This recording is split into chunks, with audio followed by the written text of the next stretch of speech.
막 소개팅도 받아보고 했어요. 그다음에 애프터 했었을 때 일부러 실은 저 아파요. 많이 아팠던 사람인데도 만날 수 있나요? 근데 상대방이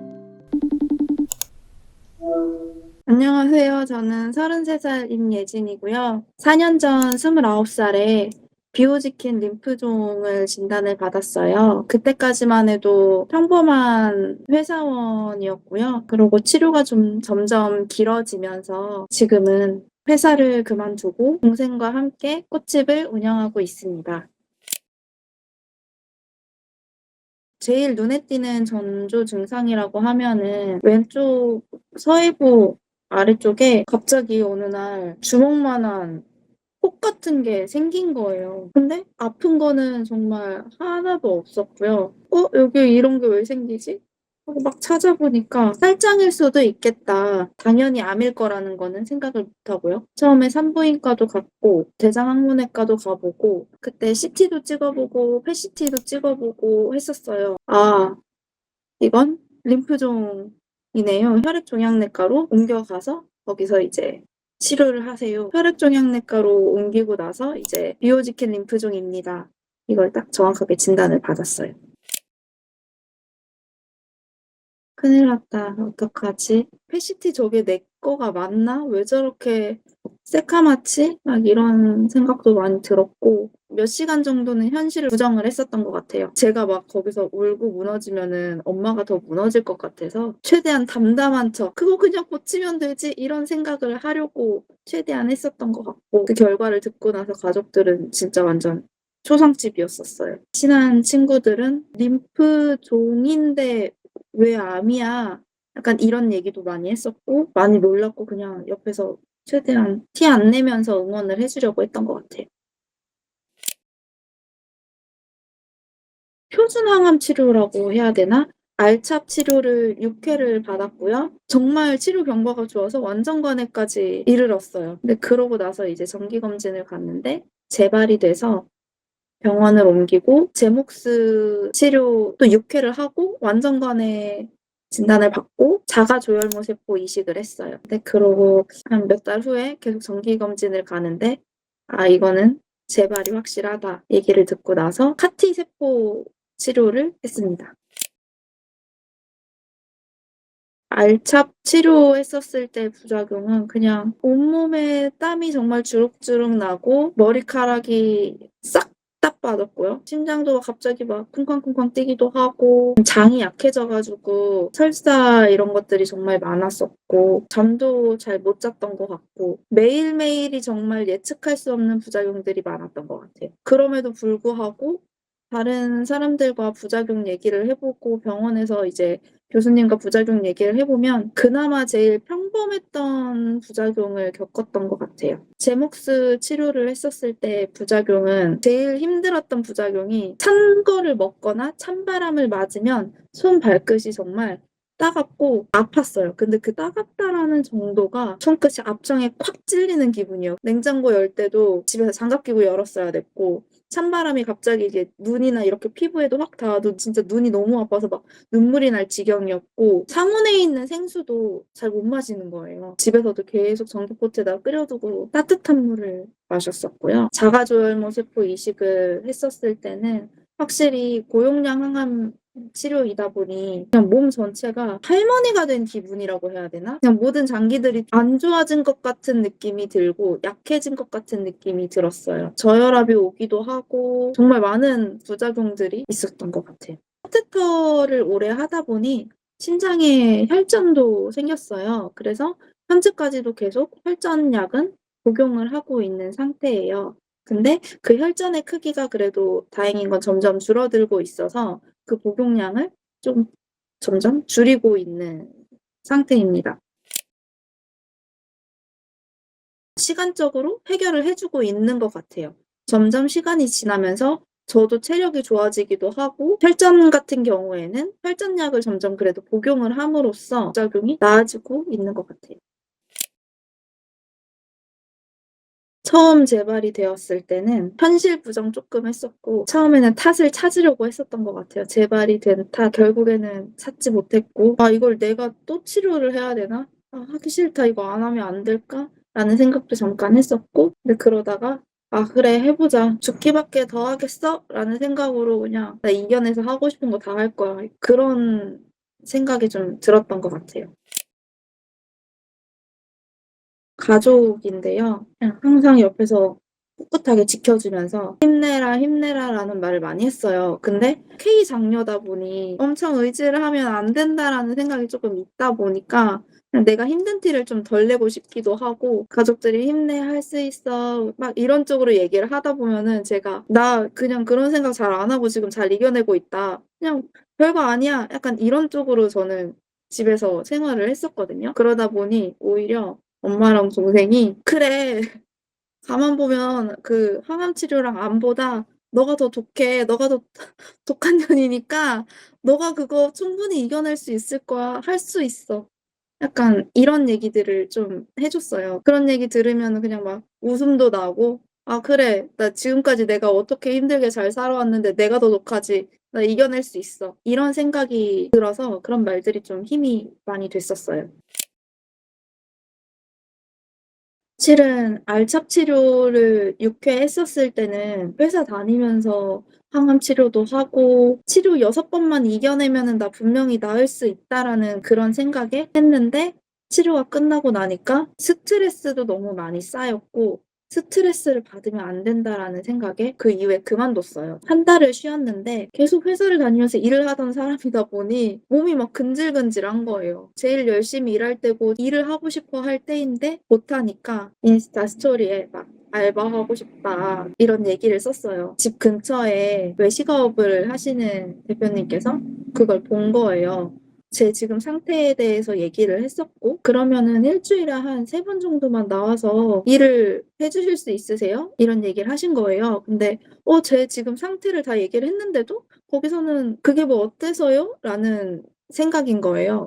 뭐야. 나 그러면 그냥 다른 데다가 오픈하고 일자리 구할 수 있겠다, 편하게. 알바 자리 이런 거 한번 해 보자.'라는 생각으로 다른 곳을 알바를 도전을 하게 됐어요. "나 이렇게 이렇게 아프고 좀 체력도 별로 안 좋고 한 일 주일에 한 이틀 정도 일을 하고 싶어요." 그리고 그런 곳들을 좀 서치를 했었고요. 그러다가 이제 입사를 한 곳이 20대 30대 여성 의류 쇼핑몰인 곳에 입사를 하게 된 거예요. 그곳에다가 이런 상황들을 다 밝히고 가발도 쓰고 가고 처음엔 그랬는데, 외적인 부분에 대해서도 이상하게 생각하지 않았고, 그리고 앉아서 충분히 다 머리 쓰면서 일할 수 있는 모습을 보니까 아팠던 거는 중요하지 않았던 거예요, 거기서도. 그 이후에는 '아 내가 병원만 자주 가는 게 아니다 보면 그냥 어떤 일이든 충분히 할 수 있겠구나.'라는 생각이 들었어요.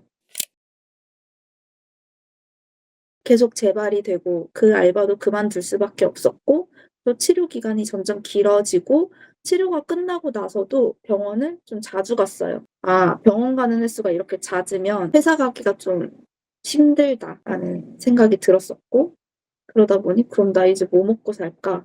하다가 '차라리 사업을 해 보자.'라는 생각이 들었어요. '어떤 사업을 고민을 할까?' 하다가 제 동생이 오랫동안 이제 플로리스트 길을 걸어왔어요. "동생의 꿈이 개인 꽃집 로드샵을 열고 싶어 언니." 이런 얘기를 계속 했었거든요. "그러면 같이 해 보는 건 어떨까?" 믿는 구석이 있으니까 그냥 동생이랑 같이 꽃집을 열게 되었고, 그렇게 꽃집을 운영을 하고 있어요. 제가 꽃집을 오픈한 게 2023년 3 월인데요. 제 마지막 치료도 2023년 3 월이에요. 항상 모든 항암 치료에서도 "꽃, 식물 이런 거를 좀 멀리하세요." 이런 게 있었는데, CAR-T 치료하고 나서도 1년 동안은 멀리하라는 거예요. 꽃집 하는데 어떻게 꽃을 멀리하죠? 처음에 1년 동안은 할 수 있었던 게 별로 없었고, 그러다 보니 자신감도 없어지기도 하고, 얼른 그 1 년이라는 시간이 지나고 그 1년 동안 다시 아프지 않으면 '내가 이제 이 꽃 일을 나도 시작할 수 있겠다.'라는 생각과 희망으로 1 년이라는 시간이 그래도 어느 정도 지나가길 바랐고, 지나고 나서부터는 이제 본격적으로 배우면서 같이 잘 해 나가고 있는 것 같아요, 지금은. 예전에도 '행복하게 살고 싶어.'였는데 지금은 '더 행복하게 살자. 그리고 하고 싶은 거는 다 하고 살자.' 라는 걸로 바뀌었고요. 건강하게 살자. 예전에는 그렇게 썩 건강하게 살지 못했던 것 같아요. 스트레스를 정말 많이 받았었고, 그리고 그 스트레스를 받으면은 거의 막 먹는 걸로 풀거나 술로 풀었던 것 같아요. 예전에는 운동을 정말 하나도 안 했는데 요즘에는 운동을 하면서 살고 있어요. 러닝도 하고 있고, 또 바뀐 거 하나는 병원에서 의료진 분들께 정말 많은 거를 받았다라는 생각이 들어요. 직업정신이기도 하지만 누군가를 위해서 희생하시고 뭔가 저한테 많은 걸 해줬다고 제가 느껴서 나도 누군가한테 좀 도움이 되는 사람이 되고 싶다라는 생각이 그때 좀 크게 딱 됐던 것 같아요. 활동을 할 수 있을 때부터 주기적으로 봉사활동을 나가고 있어요. 거의 제빵 봉사를 하면서 이제 좀 어려운 이웃들한테 이제 만든 빵 나눠주는 거, 플로깅 행사 같은 거 있을 때 산책하면서 쓰레기 줍는 거, 남에게 도움이 되는 사람이 되자라는 마인드가 생긴 것 같아요. 아침에 일어나서 뭐라도 아침밥 쪼끔이라도 먹으려고 하고 꽃집 출근하고 꽃집에서 일하고 중간중간 그냥 맛있는 것도 먹고 그리고 퇴근하면은 러닝을 하거나 그냥 친구들과 놀거나 평범한 일상인 것 같아요. 지금은 그래도 '행복하게 살고 싶다. 하고 싶은 거 다 하면서 살고 싶다.'라는 생각이 확실히 있었는데 다는 아니지만 그래도 하고 싶은 거 어느 정도 하면서 살고 있는 것 같아서 너무 좋고요. 작은 거 하나에도 행복해할 수 있는 마음이 생긴 것 같아요. 최근에 '아 왜 이렇게 나는 달리기가 잘 늘지 않을까.'라는 생각이었었거든요. 그 1년 전 처음 시작했었을 때는 이게 체력이 너무 안 좋다 보니 뭐 1 킬로도 못 뛰고 계속 꾸준하게 그래도 노력을 한 결과 올해 10 킬로 마라톤도 나갔었고 완주도 했었고 최근에는 혼자 연습을 하면서 10 킬로를 달리는데 페이스가 6:00이 나오는 거예요. 그래서 '와 나 이제 진짜 너무 건강해진 것 같은데?' 라는 생각에 요즘에 좀 행복한 것 같아요. 뿌듯하고.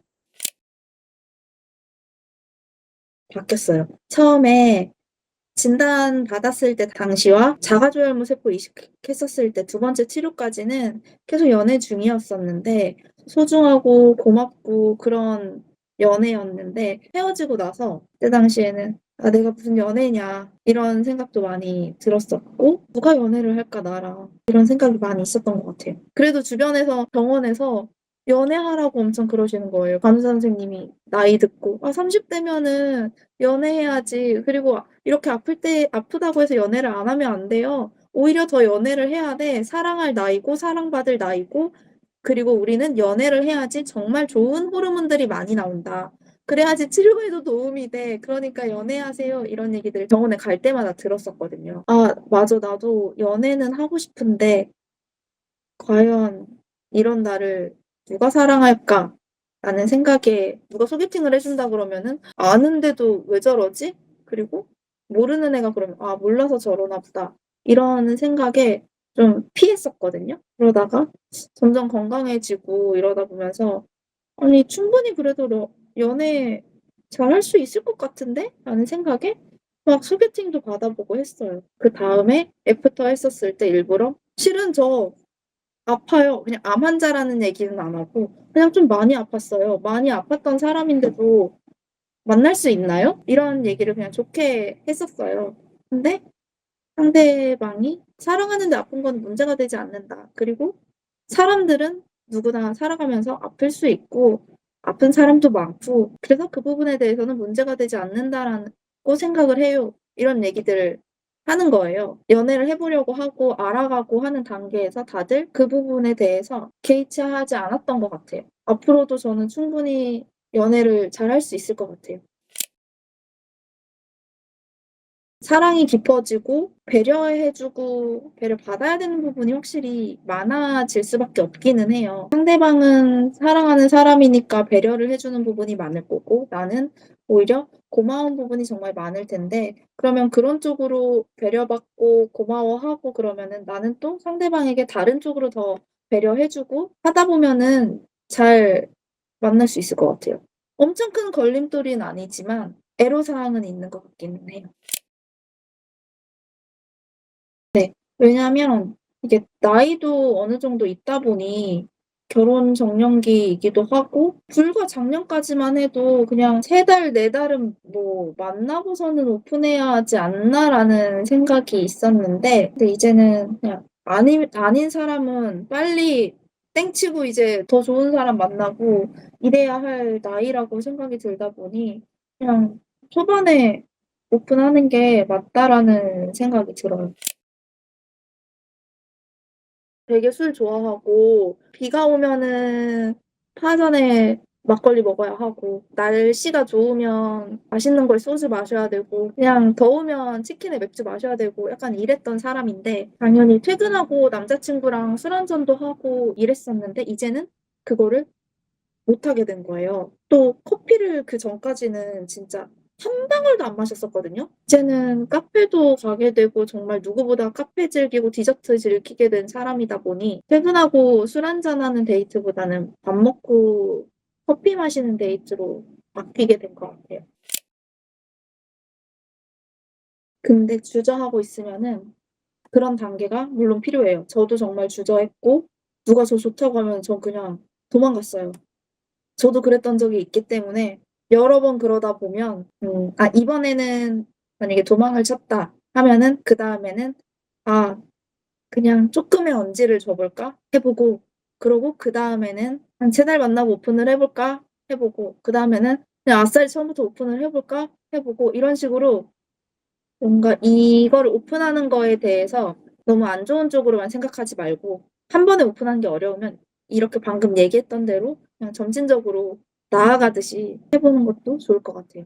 그러다 보면 내가 예전에 생각했던 '아 저 사람은 내가 아팠던 걸 알면 싫어할 거야. 도망갈 거야.'라는 생각을 안 하게 되더라고요 자연스럽게. 상처받는 일들이 많을 건데 그래도 이겨내야죠.